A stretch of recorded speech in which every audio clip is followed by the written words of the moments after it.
Many seniors have silently wondered what truly happens to the soul the moment they depart this life. It's not fear, but curiosity. It's a desire to understand the next step, to find meaning in the pains and achievements accumulated over decades. For years, answers have come from religions, beliefs, and traditions, but some surprising revelations have come from less conventional sources. Edgar Cayce, known for his deep trance state, dedicated a good part of his life to answering precisely that question. What happens to the soul of someone who has lived so long when their body finally rests? He described experiences that few people know, details that aren't part of common discourse. And among all the stories, there's one in particular that reveals a little explored secret about the final moments of an elder's consciousness. A secret that, when understood, completely changes the way we look at death. Cayce said that the soul of an elder doesn't depart in the same way as someone young.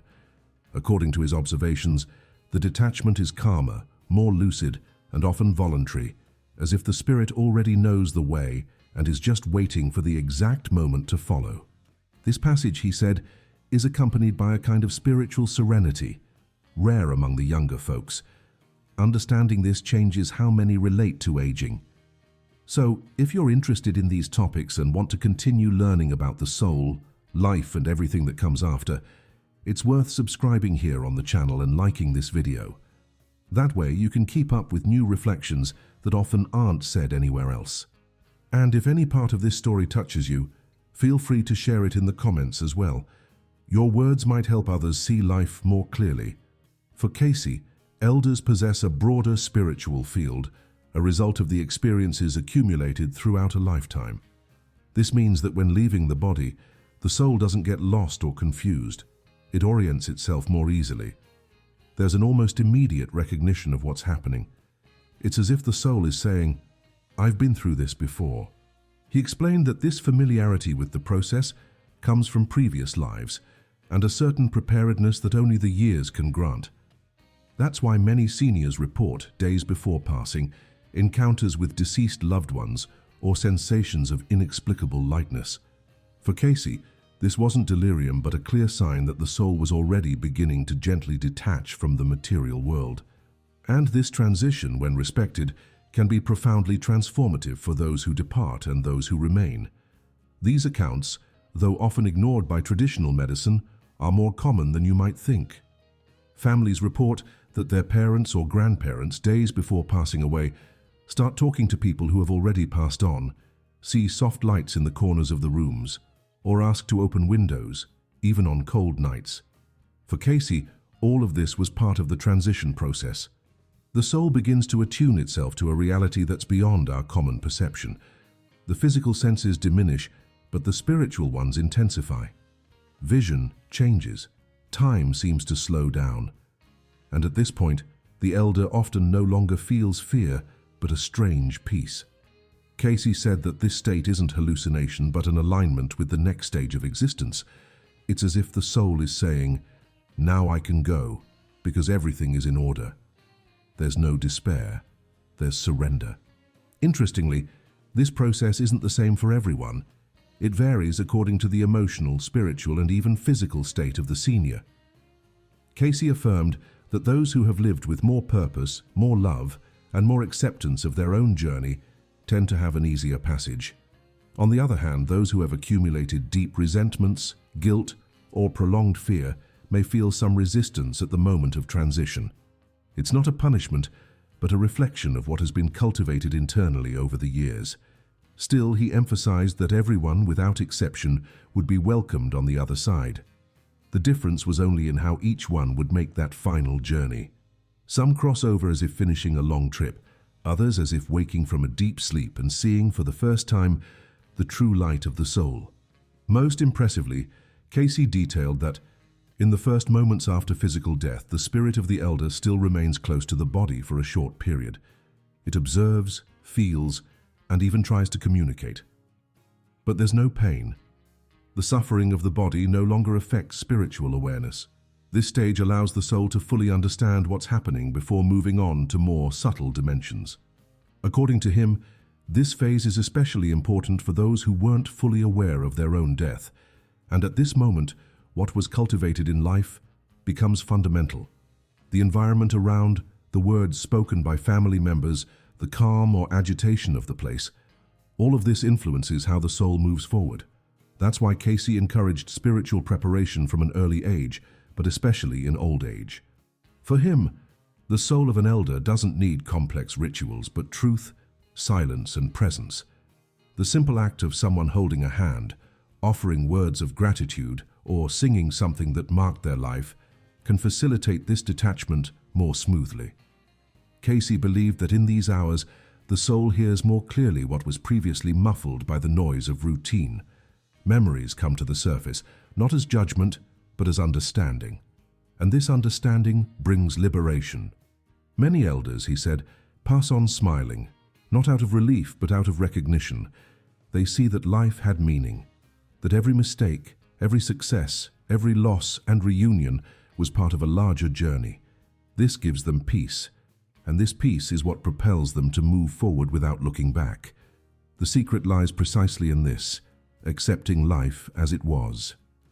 Cayce also mentioned that, in many cases, the spirit of the elder visits loved ones in dreams after passing. It's not rare. Children, grandchildren, spouses report vivid dreams with clear messages, comforting images, and a strong sense of presence. For him, this was part of the farewell process. The soul still wants to care, guide, and demonstrate that it's okay. Even after crossing the threshold of death, it remains connected to those it loved. This breaks the idea of definitive separation and helps those who remain to understand that death isn't the end, but a change of state. In these visits, according to Cayce, there are no made-up words. What is said is usually direct, simple, and deeply true. It's as if time and space cease to be obstacles to the love that remains. Another point he frequently emphasized was the importance of forgiveness before passing, not only the forgiveness granted to others, but above all, forgiveness of oneself. Many seniors carry old guilts, decisions they wouldn't repeat, words they would have liked to have said, or actions they would have liked to have avoided. Cayce said that in these cases, the soul may cling to the past, making its liberation difficult. But all it took was a sincere gesture, an honest thought of acceptance and repentance, for everything to spiritually reorganize itself. It's not necessary to fix your whole life in a few days. What matters is the true intention. This final adjustment of the soul, made in silence and in the intimacy of the heart, was seen by him as one of the noblest acts of old age, a true rebirth, even in the face of death. For those accompanying an elder in this process, Cayce recommended more listening than talking, more presence than advice. He said that the soul knows what to do, even when the body is fragile. Sometimes all the senior needs is to know they can pass in peace, that those who remain will be okay. This type of permission, even if silent, has a transformative power. Many accounts describe visible changes in the person's face after such a moment, as if something inside them had finally found rest. According to Cayce, the spirit recognizes these gestures, even if the body no longer reacts. And this subtle communication between the material and spiritual world is what sustains dignity in the final moments. Death in this context ceases to be a taboo or a tragedy and becomes understood as a rite of passage. In his descriptions, Cayce also pointed out that the time soon after physical death is one of the most important for the soul. It goes through a kind of evaluation, not in a punitive sense but in a learning one. It reviews remarkable moments, deep feelings, and decisions made, all with clarity, without masks, without excuses. He called this a spiritual review and said that the more conscious and peaceful life was, the more serene this stage is. For seniors, this process often comes with a sense of completion, as if the soul is saying, "I have fulfilled my cycle." It doesn't matter if there were mistakes. What counts is how much you have evolved, how much you have understood, how much you have loved. This awareness is what defines the next step of the soul, and is also what prepares it to reunite with those who have passed on before. Among all of Cayce's revelations, one of the most comforting for seniors is knowing they're not alone at the moment of departure. He affirmed that spirits of family members, friends, or even spiritual mentors often appear to welcome the soul. These reunions aren't the result of imagination. They're real, though invisible to those around. And often, the senior who's passing recognizes them clearly, smiles, extends their hands, or pronounces old names. For Cayce, these moments are sacred. They represent the confirmation that life continues and that the soul will be guided with love. This completely changes the view that many have of death. Instead of an end, it reveals itself as a crossing. And for those who are aging, knowing this brings relief, courage, and even gratitude for the time lived. Cayce also said that each soul has its own time to understand the new reality after death. Some quickly realize that they have left the physical body. Others, especially when death is very sudden or when there's a strong attachment to material life, take longer to situate themselves. But seniors, for the most part, tend to make this transition more naturally. This happens because throughout life they've faced losses, reflections, and profound changes that have already prepared them for the idea of impermanence. Many have already detached themselves from external achievements, vanities, and rushing around. When the time comes, the spirit doesn't resist so much. It recognizes that the body has fulfilled its role and that now it's time to move on. This spiritual lucidity is one of the most powerful legacies of old age, and Cayce reinforced the importance of valuing it. Furthermore, he emphasized that the soul of the elder, when freed, carries with it a rich baggage of experiences that positively influence its journey in the next dimensions. This means that every gesture of compassion, every act of forgiveness, and every lesson learned throughout the years becomes light on this new path. The accumulated wisdom isn't lost. It transforms into spiritual awareness. That's why Cayce valued the final years of life so much, not as a time of waiting, but as a period of profound inner preparation. Even in the face of physical limitations, the spirit remains active, learning, reorganizing memories, and strengthening itself for what comes next. He saw old age as a sacred time, where the invisible begins to become more present, closer, and more real than ever. In many of his accounts, Cayce spoke of a special place where the soul of the senior arrives after leaving Earth. It wasn't an abstract heaven or a distant idea. It was a living reality, full of soft light, harmonious sounds, and a sense of absolute welcoming. There, according to him, the soul rests, reflects, and prepares for the continuation of its evolution. For seniors, this place wasn't strange. It was familiar, like a return to something that has always been present but could only now be fully accessed. He described this environment with simplicity, without exaggeration, but with conviction, and said that those who pass on in peace arrive there easily, without fear, without doubts, only with the certainty that life continues. For many who heard these descriptions, this knowledge brought comfort, hope, and a new way of looking at the end of life. This place, according to Cayce, isn't a fixed destination but a stage of transition. The soul remains there as long as necessary to assimilate what it has lived and to understand what it still needs to evolve. For seniors, this space works as a bridge between what was and what will be. He explained that the soul doesn't stand still, waiting for something to happen. On the contrary, it remains active, even without the physical body. It reviews people, understands relationships, and prepares the next cycle. And when it's ready, it advances to a new stage, which may include reunions with kindred spirits, spiritual missions, or even a new return to material life. But all of this depends on what was built in life. That's why Cayce said that every day lived with love, every choice made with awareness, shapes what comes next. Old age, then, begins to be seen as a period of invisible but profound construction. It's at this point that many ask themselves, how can I better prepare for this transition? Cayce was clear in saying that no formulas or complicated practices are needed. The essential lies in self-knowledge, sincerity, and the search for harmony. He encouraged the cultivation of peaceful thoughts, sincere forgiveness, and acceptance of one's own journey. He said that, by doing this, the soul strengthens itself and finds it easier to detach. For seniors, this preparation can happen very naturally. A true conversation, a gesture of reconciliation, a valued memory. All of this helps. It's not necessary to change everything, but to look with affection at what has been lived. Cayce said that the soul recognizes this movement and responds with lightness. The transition then ceases to be an unknown leap and becomes a logical continuation of one's own story. Even those who have never heard of these ideas can benefit from knowing them. They don't ask for belief, just openness. Cayce wasn't speaking to convince, but to share what he claimed to have seen in a trance state. And many, upon hearing his words, found peace.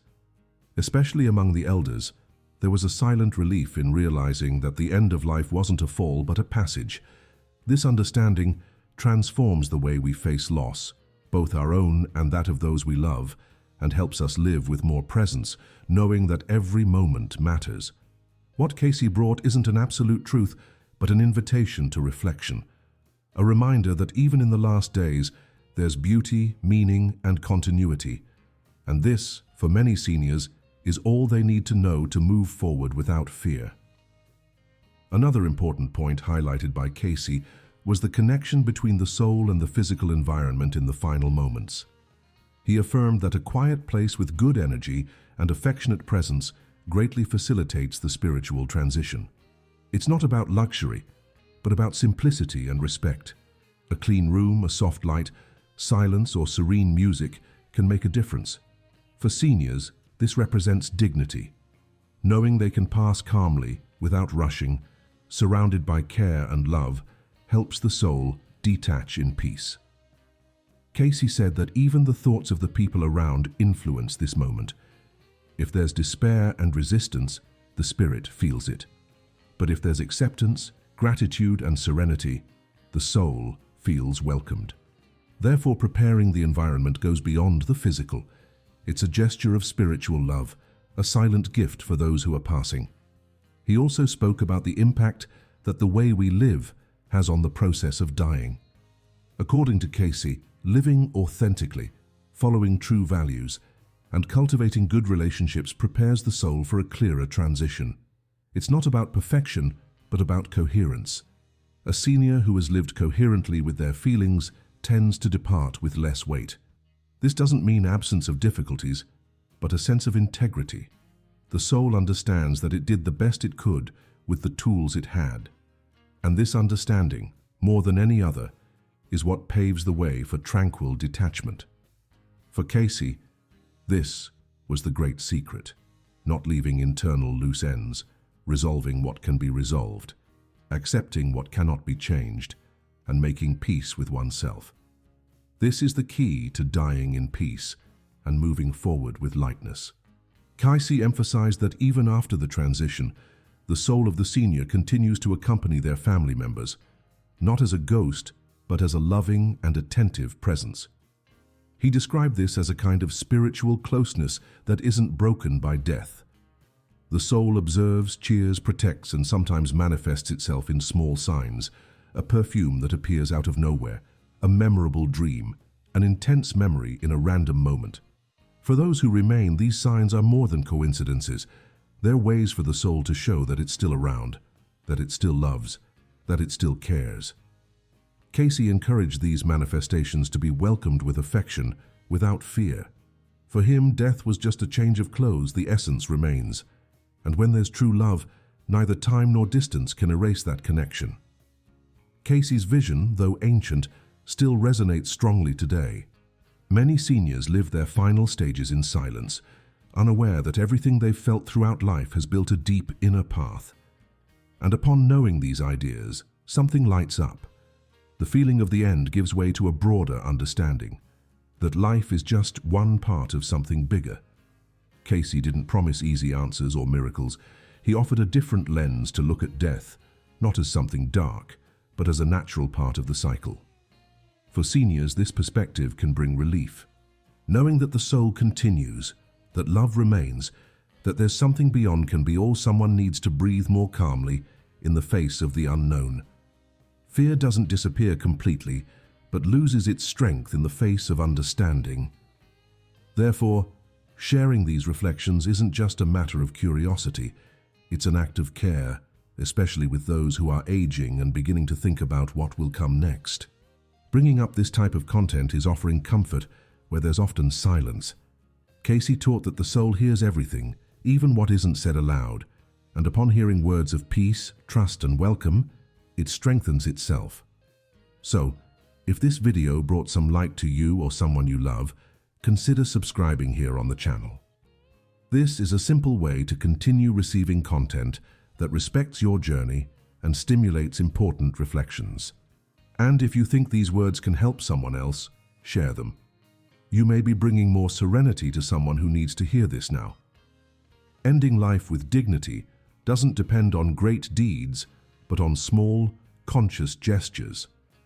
The soul of the senior, according to Cayce, desires only this: to be understood, welcomed, and released without haste, without fear. When we can see the end as a beautiful part of the journey, everything changes. The past becomes lighter, the present gains more meaning, and the future ceases to seem like an abyss. Cayce left this legacy as an invitation to tranquility. He wasn't talking about death, but about continuity, and by understanding this, we can live with more presence and depart with more serenity. May every senior, upon hearing these words, feel that their life had value, and that their soul, upon saying goodbye, finds a path of light, built by the love they left, and by the memories that will remain alive in those who continue.